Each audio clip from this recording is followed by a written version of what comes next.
સદાનંદાંભોધિः સ્મિતરુચિરપૂર્ણેन्दુવદન પ્રફુલ્લાંબોજન્મ છદસદૃશશોભાક્ષિયુગલः કૃપાપારાવાર શ્રિતસકલજીવાતિસુખદો મહાન શ્રેયો મૂર્તિ જયતિ સહિ નારાયણ મુનિ વર્ણિવેશરમણીયદર્શનમ મંદહાસરુચિરાનનાંબુજમ પૂજિतं સુરનરોત્તમેર્મુદા ધર્મનંદનમહં વિચિંતયે. ઓમ અવતારિણે શ્રી સ્વામિનારાયણાય નમો નમઃ. શ્રી હરિકૃષ્ણાય ઘનશ્યામાય નીલકંઠાય ચ નમો નમઃ. ઓમ શ્રી ગુરુચરણ કમલેભ્યો નમો નમઃ. બોલો સ્વામિનારાયણ ભગવાનની, શ્રી ઠાકોરજી મહારાજની છે, શ્રી ઘનશ્યામ મહારાજની છે, શ્રી હરિકૃષ્ણ મહારાજની જય, શ્રી સદગુરુદેવની જય, શ્રી પાંચસો પરમહંસ કી જય. બધા ભક્તોને ખૂબ ભાવથી જય સ્વામિનારાયણ.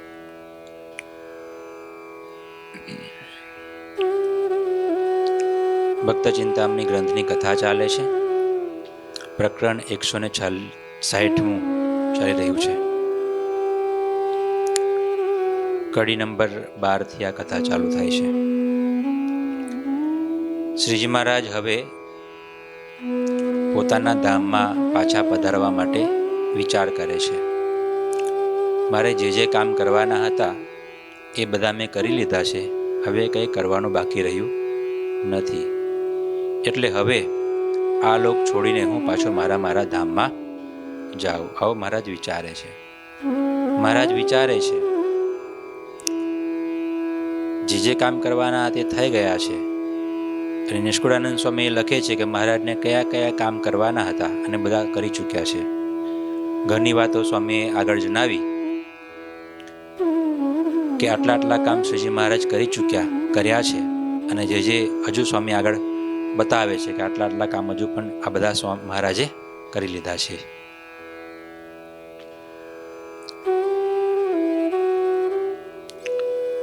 શુદ્ધ સ્વધર્મ જ્ઞાન વૈરાગ્ય રે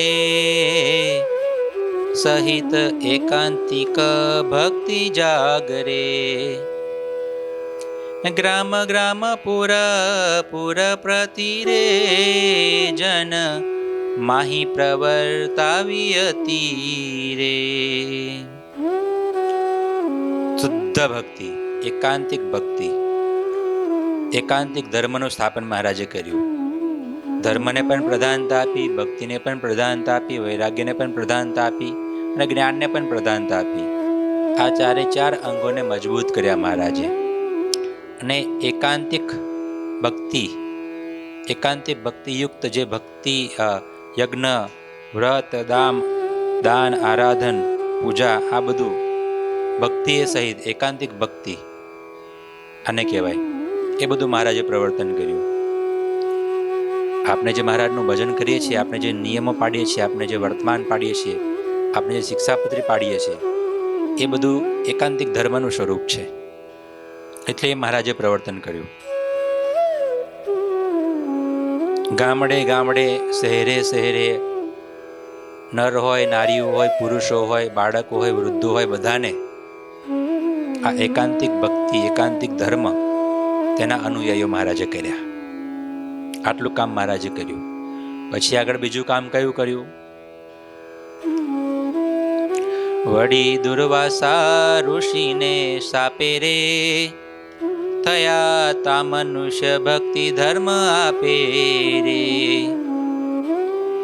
બીજા ઉદ્ધવાદી ઋષિરાય રે સર્વે આવ્યા હતા સાપમાય રે. તેને મુકાવીને મહારાજ રે બીજા પણ કર્યા કઈ કાજ રે. લ્યો, પછી આગળ કયું કામ કર્યું મહારાજે? તો સ્વામી ગણાવે છે, બદ્રિકાશ્રમમાં સભા રહીને બેઠી હતી. બધા ઋષિ મુનિઓ નારાયણ ભગવાન તેમની વાતો સાંભળતા હતા. જ્યારે 250 વર્ષો પહેલા ભારતખંડમાં અધર્મ ચારે દિશા તરફ વ્યાપી ગયો હતો અને ત્યારે ભગવાને આ લોકમાં પ્રગટ થવું હતું, તો એની માટે નિમિત્તરૂપ એક સભા બદ્રિકાશ્રમમાં મહારાજે ગોઠવી હતી, આયોજન કરી હતી. એમાં નર ભગવાન અને નારાયણ ભગવાન બેઠા હતા. બધા ઋષિ મુનિઓ આવ્યા હતા. ત્યાં હજારો લાખો ઋષિ મુનિઓ બધા નરનારાયણ ભગવાનના દર્શન કરતા હતા અને કથા વાર્તા સાંભળતા હતા. ત્યાં ધર્મ ભક્તિ પણ બેઠા હતા, ઉદ્ધવજી પણ બેઠા હતા અને ઘણા બધા ઋષિઓ બેઠા હતા. અને છેલ્લા ઋષિ દુર્વાસા ઋષિ આવ્યા અને એમને એવું લાગ્યું કે ભાઈ કોઈ મારું સન્માન ના કર્યું. અને ત્યારે એ દુર્વાસા ઋષિએ ભગવાનને અને એ બધા ઋષિ મુનિઓને શાપ આપ્યો. જો કે ભગવાનની ઈચ્છાથી એ શાપ થયો હતો, ભગવાનને ઉતરવું હતું એટલે શાપ થયો હતો. અને એ દુર્વાસા ઋષિએ શાપ આપ્યો હતો કે તમે ભરતખંડમાં જાઓ, બધા ત્યાં મનુષ્ય જન્મને ધારણ કરો અને તમે ખૂબ દુઃખને પામો, આવો શાપ આપ્યો હતો. તો એ બધા જ ઋષિ મુનિઓ બદ્રિકાશ્રમમાં જે સભા ભરીને બેઠી હતી, એ બધા ઋષિ મુનિઓ ભારતખંડમાં જન્મ ધારણ કર્યો હતો. એ બધા હતા તો ઋષિ મુનિઓ, પણ આ લોકમાં અસુરો થકી પીડાને પામતા હતા, અસુરોથી પીડાતા હતા. તો એ બધાને પીડાથી મુક્ત કરવા, બધાને પોતાના ધામમાં લઈ જવા, મુક્તિ આપવા માટે ભગવાનનું અવતરણ હતું. એટલે ભગવાન ઘનશ્યામ રૂપે પ્રગટ થયા અને બધાએ અસુરોનો નાશ કર્યો અને ધર્મ ભક્તિ ઉદ્ધવાદિક જે બધા હતા એ બધાને મહારાજે મુક્તિ આપી, પાછું પોતાનું ધામ આપ્યું. આ કામ પણ મહારાજે કર્યું. એ દુર્વાસાના શાપથી મુકાવ્યા અને પોતાના ધામમાં લઈ ગયા. આ કામ મહારાજે કર્યું. તેને મુકાવીને મહારાજ રે બીજા પણ કર્યા કઈ કાજ રે. યોગ કળાઓ ધ્યાન ધારના રે તેને યુક્ત કર્યા જનગણા રે. પછી મહારાજે શું કર્યું? યોગ કળાઓ પ્રવર્તાવી. મહારાજનું એક નામ જન્મંગલ નામાવલીમાં સત્તાનંદ સ્વામીએ લખ્યું, ઓમ શ્રી યોગેશ્વરાય નમઃ. આપણે બોલીએ ને, અને ત્યાર પછી તરત આવે છે યોગ કલા પ્રવૃત્તયે નમઃ. ઓમ શ્રી યોગેશ્વરાય નમઃ, ઓમ શ્રી યોગ કલા પ્રવૃત્તયે નમઃ. મહારાજે યોગની કળાઓ, યોગનું પ્રતિપાદન, પ્રવર્તન આ દુનિયામાં કર્યું. પહેલા તો મહારાજ છે ને યોગેશ્વર છે. ભગવાન કોણ છે? સર્વ યોગના સ્વામી, યોગીઓના સ્વામી, યોગ ઐશ્વર્યના સ્વામી, યોગેશ્વરાય નમઃ. જે યોગ સિદ્ધિ કરીને જેને પામવા છે એ ભગવાન છે. અને યોગેશ્વર છે. કેવા? યોગીઓના પણ ઈશ્વર. બહુ સરસ મજાની વાત છે આપણા સંપ્રદાયમાં. મહારાજ નીલકંઠ વર્ણિ વિચરણ કરતા કરતા કરતા કરતા કરતા નવલખા પર્વત પર આવ્યા. નવલખા પર્વત એક અદ્રશ્ય, દિવ્ય અને માનવ ચક્ષુથી ન દેખાય, દિવ્ય ચક્ષુથી દેખાય એવો નવલખો પર્વત છે. તો ત્યાં 9 લાખ યોગીઓ, 9 લાખ સિદ્ધો તપ કરતા હતા, યોગ સાધનાઓ કરતા હતા અને હઠ યોગનું સાધન કરતા હતા. અને કેટલા? 1-2 વર્ષથી નહીં, પૂરા 5000 વર્ષથી. કેટલા? 5000 વર્ષથી આ બધા યોગીઓ હઠ યોગ સાધતા હતા, યોગ સાધના કરતા હતા. નીલકંઠ વર્ણિ પ્રભુજી વિચરણ કરતા કરતા કરતા કરતા એ નવલખા પર્વત પર પહોંચ્યા. નીલકંઠ વર્ણિને એ બધા ઋષિ મુનિઓએ, યોગીઓએ, તપસ્વીઓએ જોયા, પ્રણામ કર્યા. આકાશવાણી થઈ કે હે યોગીઓ, હે સિદ્ધો, તમે જે આ યોગ કરો છો, જે હઠયોગ કરો છો, જેની સાધના કરો છો, અને તે સાધના દ્વારા પ્રાપ્ત કરવાનું તમે જે ઈચ્છા રાખો છો, એ પરબ્રહ્મ પરમાત્મા પોતે આજે તમારે ત્યાં આવ્યા છે, અને આ નીલકંઠ વર્ણની છે. આવી આકાશવાણી થઈ. બધા યોગીઓને સાચી લાગી. હા, બધા યોગીઓ નીલકંઠ વર્ણિના ચરણમાં પડ્યા, માથું ઝુકાયું, વંદન કર્યા, આસન આપ્યા, અને કીધું કે તમારા દર્શન કરીને આજે અમારા બધા જ કામ પૂરા થઈ ગયા હોય એમ લાગે છે. તમે સાક્ષાત પરબ્રહ્મ છો, તમે સાક્ષાત ભગવાન છો, અમને ઉપદેશ આપો. અને ત્યારે નીલકંઠ વર્ણીએ, એ મહાપ્રભુજીએ બધા યોગીઓને કીધું કે તમે આ યોગ સાધનાઓ કરો છો એ શું કામ કરો છો? ત્યારે બધા યોગીઓ કહે છે કે અમે આ હઠયોગ સાધીએ છીએ, યોગ સાધનાઓ કરીએ છીએ ને અમર થવા માટે કરીએ છીએ. શેની માટે? અમર થવા માટે છે. અમારા દેહ ટકાવી રાખવો છે, અને એટલે જ 5000 વર્ષ સુધીને અમને દેહ ટકાવી રાખ્યો હતો. બોલો, આ યોગમાં, આ સાધનામાં આવી કળા છે. હઠયોગમાં પણ આવી તાકાત છે. હઠયોગની યોગથી છે ને પ્રાણની ગતિનો પણ નિરોધ થઈ જાય. પ્રાણને ટકાવી રાખવા હોય તો ટકાવી રખાય. અને આ બધા મોટા મોટા ઋષિઓને આપણે સાંભળીએ ને કે કોઈ 5000 વર્ષ જીવતા હતા, કોઈ 10,000 વર્ષ જીવતા હતા, કોઈ 60,000 વર્ષને, આ બધા તો આ યોગથી બધું શક્ય છે. આપણી ભારતીય સનાતન સંસ્કૃતિમાં યોગનું બહુ મોટું સ્થાન છે. એટલે પેલા ઋષિ મુનિઓએ, બધા યોગીઓએ કીધું કે અમે તો આ દેહને અમર કરવા માંગીએ છીએ, અમારે મરવું નથી, અમારે જીવવું છે. ત્યારે નીલકંઠ વર્ણીએ કીધું અમર તો કોઈ રહ્યું, કોઈ રહેવાનું પણ નથી. એટલે તમે આ હઠયોગની જે સાધના કરો છો એના કરતાં ભક્તિયોગની સાધના કરો, એના કરતાં રાજયોગની સાધના કરો. હઠયોગમાં કેવું હોય, ષટચક્રને ભેદીને હઠયોગ દ્વારા છે ને સુષુમ્ના નાડીમાં જીવને લઈ જાય અને ત્યાં પછી એને સ્થિર કરે. ષટચક્ર ભેદી બ્રહ્મરદ્રમાં જીવ જાય, આત્માના દર્શન થાય, આ બધું થાય. યોગ સાધનામાં બધી તાકાત છે. તો મહારાજે કીધું કે તમે આજે અમર થવા માટે મહેનત કરો છો એ વ્યર્થ અને ખોટી છે. એના કરતાં ભક્તિયોગ કરો, એના કરતાં રાજયોગનું અવલંબન કરો, ભગવાનનું ભજન કરો, આરાધન કરો, ભક્તિ કરો, આ બધું કરો. આ બધા ભક્તિનો ઉપદેશ આપ્યો, એકાંતિક ભક્તિનો ઉપદેશ આપ્યો. અને ત્યારે એ નાનકડા એવા નીલકંઠ વર્ણી પ્રભુ, હજુ 16, 17, 15, 16, 17 વર્ષની ઉંમર હતી ભગવાનની. અને પેલા ઋષિ મુનિઓ તો કેટલા 5,000 વર્ષ. હા, એ બધાય હઠયોગીઓએ, 9 લાખ યોગીઓએ ભગવાનની વાત સ્વીકારી, માની, અને કીધું કે તમે અમારી આંખ ખોલી પ્રભુ, અમને મુક્તિ આપો, અમને તમારી ભક્તિ આપો. આવી માંગણી કરી. અને ભગવાને બધા જ ઋષિ મુનિઓની 9 લાખ રૂપ ધારણ ભગવાને કર્યા એ નવલખા પર્વત ઉપર. બધા ઋષિ મુનિઓને કોઈને ભેટ્યા, કોઈને હાર, જે જે ઈચ્છાઓ હતી એ બધી ઈચ્છાઓ પૂરી કરી અને પોતાના ધામમાં મોકલ્યા. એટલે બધા યોગીઓ હતા, તેના પણ ઈશ્વર ભગવાન હતા. બીજું યોગ કલા, એ કીધું ને, યોગ કળાઓ ધ્યાન ધારનારે તેને યુક્ત કર્યા જન ઘનારે. યોગ કલાનું પ્રવર્તન પણ કર્યું મહારાજે. વિચરણ, નીલકંઠ વર્ણની વિચરણ કરતા કરતા કરતા પછી આગળ ગયા નેપાળમાં. ગોપાળ યોગી મળ્યા. એ ગોપાળ યોગી પાસે નીલકંઠ વર્ણની પ્રભુજીએ 7 વર્ષ વન વિચરણ કર્યું.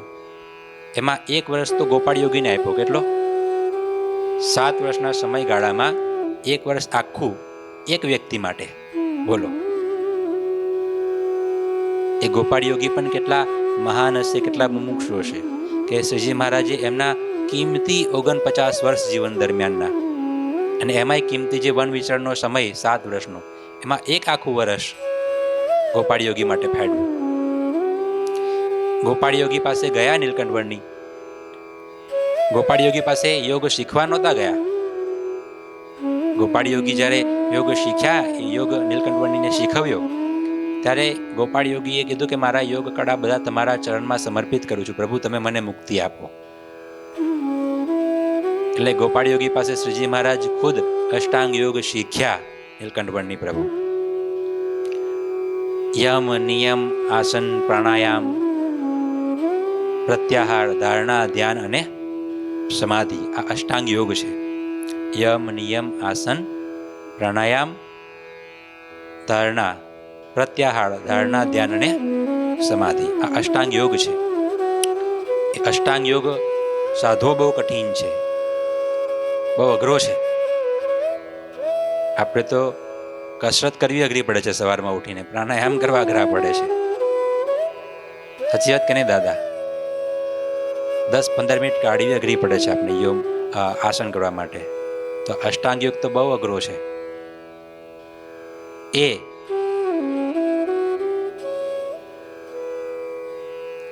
છે જેને ભગવાનના સ્વરૂપમાં વૃત્તિ રહે એને તો બધું જ થઈ ગયું છે, એને તો કે બાકી રહ્યું નથી. પણ જે આ અષ્ટાંગ યોગ છે એ કરવો અઘરો છે, એનું પ્રવર્તન કરવું અઘરું છે. અને શ્રીજી મહારાજે કરાવ્યું, નીલકંઠ વર્ણિએ કરાવ્યું, શ્રીજી મહારાજે કરાવ્યું. અરે ગોપાળ યોગી પાસે યોગ શીખ્યા, એમને મુક્તિ આપી, એમને ભક્તિ આપી, એમને પોતાનું ધામ આપ્યું. અને પછી નીલકંઠ વર્ણિજી વિચરણ કરતા કરતા જ્યારે લોજ આશ્રમમાં આવ્યા ત્યારે સંતોને પણ શ્રીજી મહારાજે અષ્ટાંગ યોગ શીખવ્યો. આસનો શીખવતા, ધ્યાન ધારણાની બધી રીતો શીખવતા લોજ આશ્રમમાં. નોલી, બસ્તી, કુંજર ક્રિયા, આ બધી ક્રિયાઓ મહારાજ શીખવતા. અને આપના સંપ્રદાયમાં તો ધારણાવાળા, ધ્યાનવાળા અને સમાધિવાળા ઘણા બધા મુક્તો હતા. ગોપાળાનંદ સ્વામી યોગી પુરુષ, બોલો, સમાધિમાં જઈ શકે. અરે એવા કેટલાય પરમહંસો હતા. સચ્ચિદાનંદ સ્વામી સમાધિમાં જઈ શકે. અહીં બેઠા હોય તો નાડી પ્રાણ સંકેલીને સીધા અક્ષરધામમાં પહોંચી જાય. અષ્ટાંગ યોગથી ઉપરની વાત, અક્ષરધામમાં પહોંચે. ગોવર્ધનભાઈ, પર્વતભાઈ, આ બધા એવા હરિભક્તો હતા. અરે સમાધિનિષ્ઠ કેટલા બાઈઓ હતા. અરે નાના નાના બાળકો હતા, સમાધિ કરીને મહારાજના ધામમાં પહોંચતા. બોલો, એટલે આ બધી જે અશક્ય બાબતો જે છે એ બધાનું પ્રવર્તન શ્રીજી મહારાજે કર્યું. યોગ કળાઓ, ધ્યાનની રીત પ્રવર્તાવી શ્રીજી મહારાજે. આ 5 માનસી પૂજા આપણે કરીએ એ શું છે? ધ્યાન છે. અત્યારે તો એ એક પ્રથા બંધ ઓછી થતી દેખાય છે. પણ શ્રીજી મહારાજના સમયમાં અમે વૃંદાવન ગયા હતા. શ્રીજી મહારાજ આ ધ્યાન આખા ભારતનું વિચરણ કર્યું ને મહારાજે, તો તેમાં વૃંદાવનમાં શ્રીજી મહારાજ ગયા વિચરણ કરતા કરતા કરતા. તો ત્યાં અખાડાનું નામ ભૂલું છું, એ અખાડામાં મહારાજ ગયા હતા. ત્યાં અમે પણ ગયા હતા યાત્રા કરવા માટે વૃંદાવનની. તે અખાડામાં ગયા હતા તો ત્યાં ઘણા બધા સાધુઓ, મહાત્માઓ હતા. તો એ શું કરતા, આજે ઉપર હોય ને ઓઢવાનું ખેસ્યું, ત્યાં આમ ઓઢી ઘૂમટો નાખી અને કલાકોના કલાકો બેસી જાય. હા, આમ ઓઢીને જ બેસી જવાનું. જૂના સંતોની આ રીત હતી કે બીજું કંઈ દેખાય નહીં, બીજું કંઈ સંભળાય નહીં, બીજું કંઈ જોવાય નહીં, એટલે ઘૂમટો તાણીનામ આખું ઓઢીને જ આંખો બંધ કરીને બેસી જવાનું, ભગવાનનું ધ્યાન કરવાનું. અને જૂના સાધુએ ઘણા હજુ એ પદ્ધતિને અનુસરે છે કે બેસી જાય ધ્યાન કરવા માટે. ઘણા દિવાલની સામે બેસી જાય, ઘણા મૂર્તિની સામે. આ બધી ધ્યાનની રીત છે. 5 માનસી પૂજા એ ધ્યાનની રીત છે. મોટા મોટા કુશળ કુંવરબાઈ જેવા હરિભગત, અભયસિંહ બાપુ જેવા હરિભગત 2 કલાક, 4 કલાક, 8 કલાક ધ્યાન કરતા. એ ધ્યાનનું પ્રવર્તન શ્રીજી મહારાજે સંપ્રદાયમાં કરાયું. પોતે શ્રીજી મહારાજ ધ્યાન કરતા અને હરિભક્તો સાધુને પણ ધ્યાન કરવાનો આદેશ કરતા. ધ્યાન કરવાથી શું થાય? વૃત્તિ પાછી વળે. ધ્યાન કરવાથી મન ભગવાનમાં લાગે. ધ્યાન કરવાથી ભગવાનમાં પ્રેમ થાય. આ પેલા તિલચિહ્નનું ધ્યાન કરીએ ને, શ્રીજી મહારાજના બંને ચરનારીના તળા રક્ત છે, ઉધ્વ રેખા છે. એ 16 ચિહ્નનું ધ્યાન, મહારાજના અંગો અંગનું ધ્યાન, સાંગ ધ્યાન, ઉપાંગ ધ્યાન, સલીલ ધ્યાન, આ બધું ધ્યાન કરવાથી આપણું મન બહુ ટાઢું થાય છે. ભગવાનમાં ચિત્ત લાગે છે. ભગવાન સિવાય બીજું બધું ગૌણ થાય છે. મહારાજે પ્રવર્તન કરાવ્યું. હમણાં હવે જોવા જઈએ તો થોડું આ ઓછું થતું જતું દેખાય છે. ધ્યાન ઓછું થતું જતું દેખાય છે. ઓરિજિનલ જે કથા વાર્તાની પદ્ધતિ શ્રીજી મહારાજે પ્રવર્તાવી હતી એ ઓછી થતી જાય છે. શ્રીજી મહારાજે 5 ટાઈમ કથા વાર્તા, 3 ટાઈમ કથા વાર્તાનું પ્રવર્તન કરાયું. એ થોડું ઓછું થતું દેખાય છે. પછી રોકવા ટોકવાનું જે પ્રવર્તન કરાયું હતું શ્રીજી મહારાજે, એ થોડુંક સંપ્રદાયમાં કહેવાય ને ઓછું થતું જતું દેખાય છે. ધીમે ધીમે સમય જેવો આવે એ પ્રમાણે થવું પડે ને, અત્યારે કોઈને કહેવાય નહીં એવું થઈ ગયું, એટલે એ ઓછું થતું જાય. પણ આ બધી ઓરિજિનલ પદ્ધતિઓ છે, શ્રીજી મહારાજે પ્રવર્તાવી. કરનારા કરે છે, જેને મહારાજને પામવું છે એટલે કોઈ બધા આ પદ્ધતિઓ ચાલુ રાખી છે. એટલે યોગ કળાઓ, ધ્યાન, ધારણા તેને યુક્ત કર્યા જન ઘનારે. એક બે નહીં, અનેક હરિભક્તો, અનેક બાઈઓ, અનેક પુરુષો, અનેક સાધુઓ આવા કર્યા.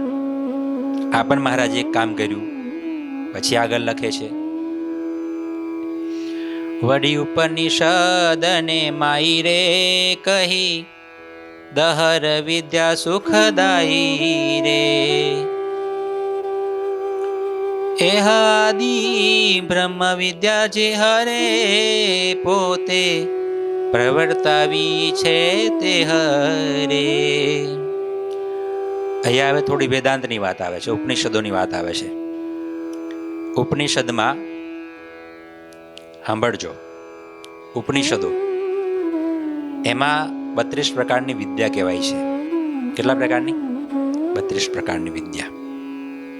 તો એ બધી જ 32 વિદ્યાઓ એનું પ્રવર્તન શ્રીજી મહારાજે દહર વિદ્યા, અક્ષી વિદ્યા, સદવિદ્યા, બ્રહ્મ વિદ્યા, ઈશાવાસ્ય વિદ્યા, પંચાગ્નિ વિદ્યા, નાચિકેત વિદ્યા, ઘણી બધી વિદ્યાઓ છે. અંતર્યામી વિદ્યા, આ બધી 32 વિદ્યાઓ છે. દરેક વિદ્યાઓના જુદા જુદા સ્વરૂપ છે. ઉપનિષદ એટલે શું ખબર છે તમને? આ બધી ઉપનિષદની વાત આવીને થોડું ઉપનિષદનું કહી દઉં, વેદનું કહી દઉં. વેદ એક છે, બરાબર? વેદ એક હતો, ઋગ્વેદ હતો. કયો વેદ? ઋગ્વેદ. પછી વ્યાસ ભગવાને બધાને એક વેદ સમજી શકે, ભણી શકે, વાંચી શકે એટલી બુદ્ધિ ઓછી સમયાંતર થતી દેખાઈ, એટલે એક વેદના 4 વિભાગ કર્યા. સામવેદ, યજુર્વેદ અને અથર્વવેદ. હતો એક જ વેદ, ઋગ્વેદ. એમાંથી 4 શાખાઓ કરી, 4 વેદ કર્યા. 4 વેદમાં અલગ અલગ ડિપાર્ટમેન્ટ પાડ્યા. સામવેદમાં ગાયન પ્રધાન, એ બધા મંત્રો આવે, અલગ અલગ પ્રકારે બધું કર્યું. એને વેદ કહેવાય. શું કહેવાય? વેદ. 4 વેદ. પછી ઉપનિષદ એટલે શું? ઉપનિષદ એટલે એ વેદોનો જ એક ભાગ. જેમ આપણે ભક્ત ચિંતામણી છે, બરાબર? આ ભક્ત ચિંતામણી છે, તેમાંથી 3 પ્રકરણ લઈ લીધા આપણે. પ્રકરણ 41મું, પ્રકરણ 42મું ને પ્રકરણ 43મું. તો એને નામ આપ્યું ત્રિપત્રી. શું નામ આપ્યું? ત્રિપત્રી. છે ભક્ત ચિંતામણી જ, પણ એમાંથી 3 પ્રકરણ લઈ લીધા એટલે એનું નામ આપ્યું ત્રિપત્રી. તો એ જ રીતના 4 વેદોમાંથી કેટલાક પ્રકરણના અંતે આવતા એક પાઠો, એક પ્રકરણો લઈ લીધા અને તેનું સંકલન થયું. તેને કહેવાય ઉપનિષદ. શું કહેવાય? વેદ જ કહેવાય ઉપનિષદ એટલે. પણ ઉપનિષદોનો સાર કહેવાય, વેદોનો સાર કહેવાય તો ઉપનિષદ. કેટલાક શબ્દોની વ્યાખ્યા તમને જાણવા માટે કરું ખાલી. તમે વેદ શબ્દ સાંભળ્યો છે આપણે બધાએ. તો વેદનું જ બીજું નામ છે શ્રુતિ. શું છે? શ્રુતિ. શ્રુતિ એટલે શ્રૂયતે અનેન ઇતિ શ્રુતિ. કર્ણ પરંપરાયા, કર્ણ પરંપરાથી ગુરુએ શિષ્યને શીખવાડ્યું, એ શિષ્યએ એના શિષ્યને શીખવાડ્યું, એ શિષ્યએ એના શિષ્યને શીખવાડ્યું. એમ પરંપરાથી જે જ્ઞાન સાંભળાતા સાંભળાતા સાંભળાતા સાંભળતા આવ્યું. પહેલાં જૂના જમાનામાં કંઈ આવું લખેલું નહોતું બધું. ગુરુ બોલે એ શિષ્યો મોઢે કરી લે, જે બોલે એ સાંભળી લેવાનું કાન દ્વારા અને મોઢે કરી લેવાનું, ગોખી રાખવાનું. એને કહેવાય શ્રુતિ પરંપરા. શું કહેવાય? એટલે જ વેદનું એક બીજું નામ છે શ્રુતિ. શું કહેવાય? શ્રુતિ. બીજું એક નામ છે સ્મૃતિ. સ્મૃતિ. સ્મૃતિ ગ્રંથો. સ્મૃતિ ગ્રંથો 80 છે. કેટલા? 80. યાજ્ઞવલ્ક ઋષિની સ્મૃતિ, મનુસ્મૃતિ, કાત્યાયન સ્મૃતિ, આવા બધા 80 ઋષિમુનિઓએ સ્મૃતિઓ લખી છે. એ સ્મૃતિઓમાં શું હોય છે? વેદોમાં શું છે? વેદોમાં બ્રહ્મ જ્ઞાન છે અને કર્મકાંડ છે. શું છે? કર્મકાંડ જે કરવાનું ને બધું, એ બધું છે. અને શ્રુતિઓમાં શું છે? તો વિધિ નિષેધ છે. શું છે? વિધિ નિષેધ. આ કરવું ને આ ના કરવું, એ સ્મૃતિઓ કહેવાય. એ 80 સ્મૃતિઓ છે. કેટલી? આપણે શ્રીજી મહારાજે યાજ્ઞવલ્ક ઋષિની સ્મૃતિ માન્ય કરી છે, એટલે સ્મૃતિ છે.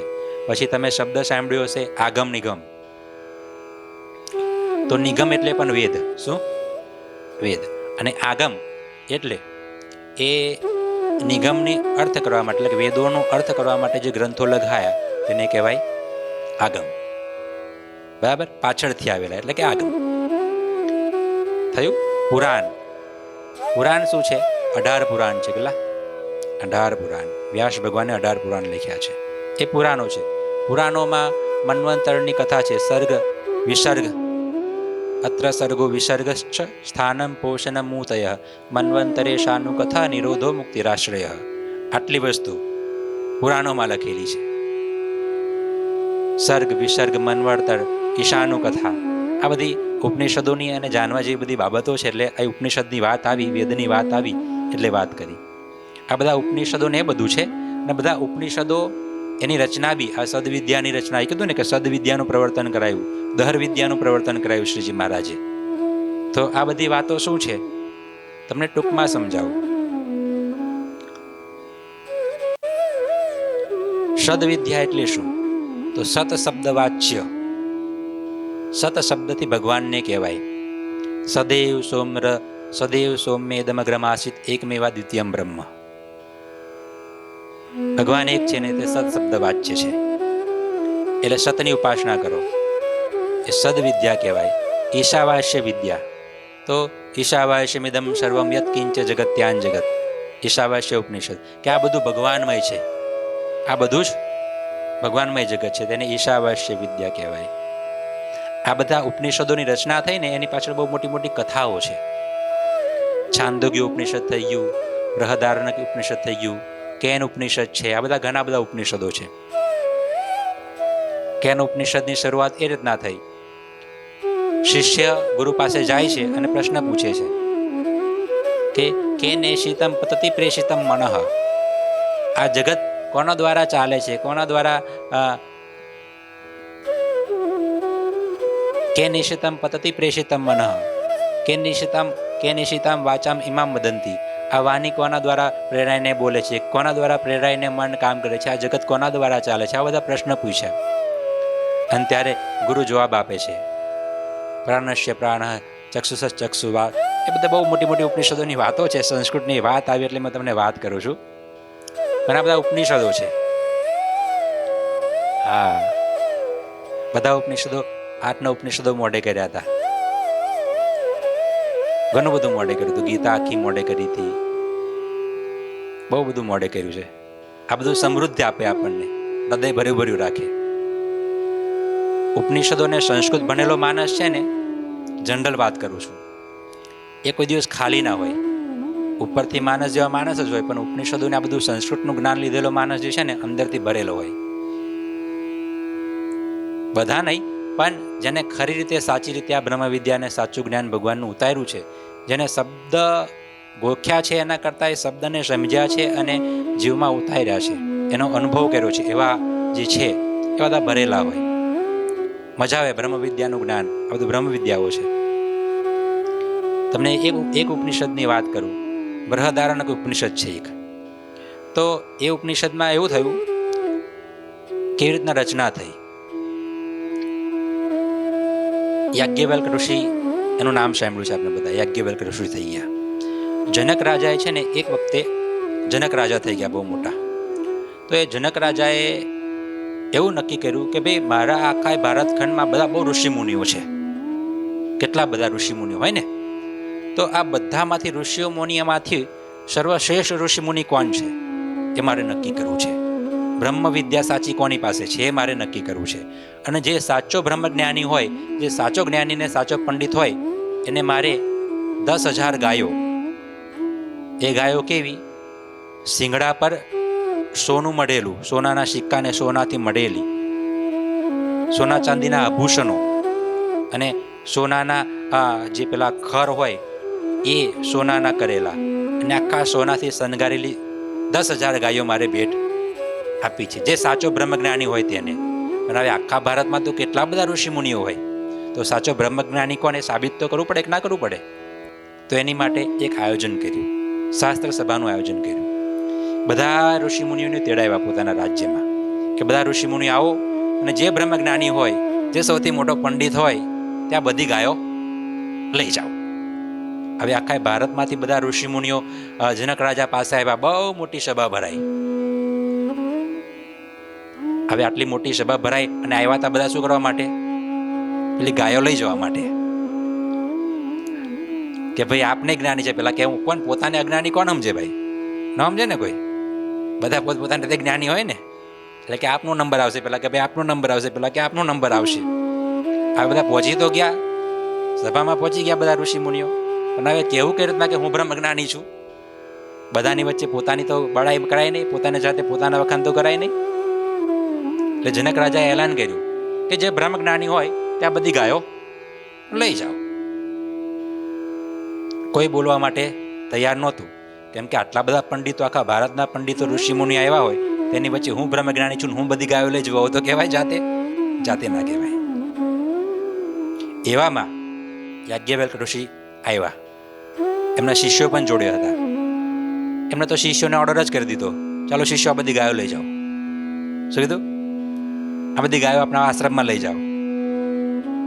એટલે આમ સિદ્ધુભાઈ કઈ શાસ્ત્રાર્થ કર્યા વિના, પોતે બ્રહ્મજ્ઞાની છે સાબિત થયા વિના તમે ગાયો લઈ જાઓ, એ કઈ રીતના કહેવાય? એ કઈ રીતના શક્ય બને? તમે સાબિત કરો તમે બ્રહ્મજ્ઞાની છો.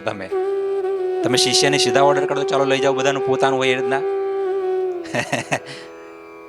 તો ત્યારે પૂછ્યું બધા ઋષિમુનિઓએ, બધાએ અવાજ કર્યો, ભાઈ તમે બ્રહ્મજ્ઞાની છો?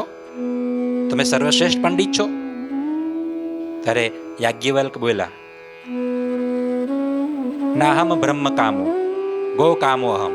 એટલે કે મારે બ્રહ્મની કઈ જરૂર, મારે તો ગાયોની જરૂર છે, લઈ ચાલ્યો હું તો. કે બોલો, આપણે નથી કહેતા એ બધી વાતો છોડો, મારે તો મારું કામ છે, આ બધું લઈ જઉં છું એમ ટોનમાં. મારે કે ભગવાન હાથે કઈ મતલબ, મારે તો ગાયોનું કામ છે, હું લઈ જઉં છું. કે આમ બધાની વચ્ચે ગર્વથી બોલો. એટલે પેલા બધા બેઠા રહે ઋષિ મુનિઓ. એમ નહીં કે તમે બ્રહ્મનું કામ નથી ને ગાયોનું કામ છે, અમારા બધાને ગાયોનું જ કામ છે ભાઈ. તમે એમ લઈ ના જઈ શકો. તમે શાસ્ત્રાર્થ કરો. બધા ઋષિ મુનિઓ સાથે ત્યાં શાસ્ત્રાર્થ થયો અને યાજ્ઞવલ્ક્ય ઋષિને બધાએ પ્રશ્ન પૂછ્યા, બધાને હરાવી દીધા. બ્રહ્મ વિદ્યાનું પ્રવર્તન કર્યું યાજ્ઞવલ્ક્ય ઋષિએ. બધા ઋષિમાં એ જીત્યા. ત્યાર પછી આમ બધા ઋષિ મુનિઓ તો જીતી લીધા એમણે, પણ એક સ્ત્રી હતી વિદુષી પંડિત, એનું નામ હતું ગાર્ગી. તો એ ગાર્ગી ઋષિ પણ બહુ એમ યાજ્ઞવલ્ક્ય ઋષિ જેવી જ પંડિત અને બુદ્ધિશાળી બ્રહ્મજ્ઞાની, એ પણ સ્ત્રી. એનાથી રહેવાયું નહીં. એ પણ યાજ્ઞવલ્ક્ય ઋષિ સાથે શાસ્ત્રાર્થ કરવા માટે આવી અને એને કીધું કે તમે ગાયો આમ લઈ જઈ ના શકો, તમે મારી સાથે પહેલા શાસ્ત્રાર્થ કરો અને તમે બ્રહ્મજ્ઞાની છો સાબિત થાવ. અને ત્યાર પછી યાજ્ઞવલ્ક્ય બધા પ્રશ્નો પૂછ્યા, એ ગાર્ગી ઋષિએ બધા પ્રશ્ન પૂછ્યા અને યાજ્ઞવલ્ક્ય ત્યારે બધા જવાબો આપ્યા. તસ્યવાય તસ્ય પ્રશાસને ગાર્ગી સૂર્ય ચંદ્રમસો વિદ્યુતો તિષ્ઠત. આ નામ કરતા કરતા જે બધા ઉપદેશો આપ્યા, એ ઉપદેશોનું નામ પડ્યું બૃહદારણ્યક ઉપનિષદ, અને બહુ મોટો ગ્રંથ બન્યો. એક એક ઉપનિષદોની પાછળ આવીને કંઈક નાની મોટી કથાઓ છે. એટલે એ બધી ઉપનિષદોમાં જે 32 વિદ્યાઓ કીધી છે, 4 વિદ્યાઓ છે કામ્ય વિદ્યાઓ અને 32 વિદ્યાઓ છે બ્રહ્મ વિદ્યા. એ બધી જ વિદ્યા, આકાશ વિદ્યા, પ્રાણ વિદ્યા, નાચિકેત વિદ્યા, વૈશ્વાનર વિદ્યા, બધી જ વિદ્યાઓનું પ્રવર્તન શ્રીજી મહારાજે કર્યું. કહેતા એ બધી વિદ્યાઓ એટલે ટૂંકમાં તમને કહું તો ભગવાનનું જ્ઞાન, ભગવાનનું સ્વરૂપ, ભગવાનનું પ્રતિપાદન આ બધી વિદ્યાઓ દ્વારા થાય કે બધે ભગવાન છે, ભગવાનનું ભજન કરવું જોઈએ, ભગવાનનું પૂજન કરવું જોઈએ. ટૂંકમાં આ રીતની વાત છે. એ બધી વાત સ્વામી કરે છે. આગળ બીજી ઘણી બધી બાબતો છે, એ આપણે કાલે લઈશું. બોલો સ્વામિનારાયણ ભગવાનની જય. શ્રીપતિમ શ્રીધરમ સર્વદેવેશ્વરમ ભક્તિધર્માત્મજમ વાસુદેવમ હરિ માધવમ કેશવમ કામદમ કારણમ સ્વામિનારાયણમ નીલકંઠમ ભજે. ઠાકોરજી મહારાજની